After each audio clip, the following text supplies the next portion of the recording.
Magandang gabi mga kapuso. Ako po ang inyong Kuya Kim, magbibigay sa inyo ng trivia sa likod ng mga trending na balita. Hinahanap ngayon ng mga taga-Cabanatuan ng isang mahalagang bahagi ng kanilang kasaysayan. Ito ang isa sa mga historical marker ng lungsod na mahigit 4 na dekada nang nawawala.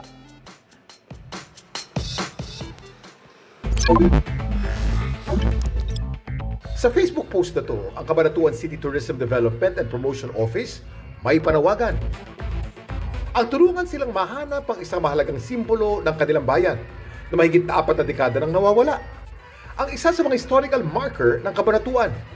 Ang mga historical marker, isang tanda na nilalagay ng NHCP o National Historical Commission of the Philippines upang kilalanin at ipagdiwang ang isang makasaysayang tao, lugar o pangyayari sa Pilipinas.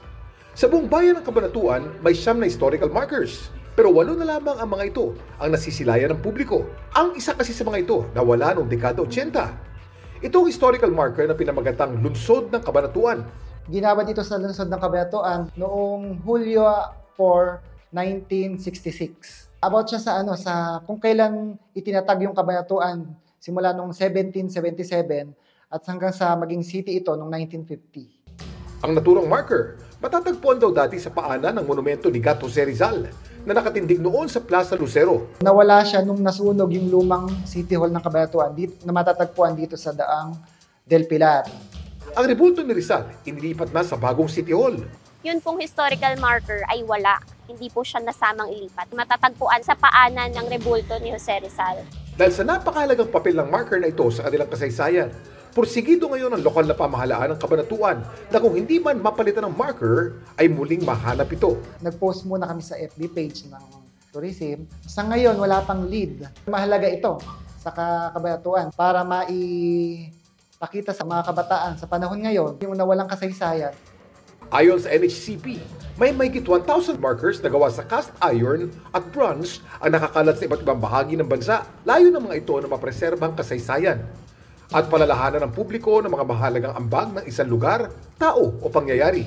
Ang pinakaunang historical marker sa Pilipinas nilagay noong pang 1934 ng dating Philippine Historical Research and Markers Committee, ang unang opisyal na ahensyang tinalaga upang maglagay ng mga markers sa mga makasaysayang lugar sa bansa. Alam niyo ba kung saan in-install ang mga pinakaunang historical markers sa Pilipinas? Kuya Kim, ano na? Ang maituturing na unang batch ng historical markers sa bansa na in-install noong 1934 matatagpuan sa 5 makasaysayang lugar sa Maynila.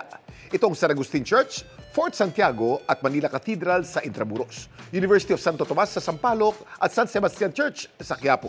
Dahil nilagay ito noon pang panahon ng mga Amerikano, sinulat ang mga ito sa wikang Ingles. Ang consistent use naman ng Filipino o wikang lokal sa mga historical marker nagsimula noong dekada 70. Samantala, para malaman ang trivia sa likod ng viral na balita, i-post o i-comment lang #Kuya Kim, ano na? Laging tandaan, importante ang may alam. Ako po si Kuya Kim at sagot ko kayo 24 oras.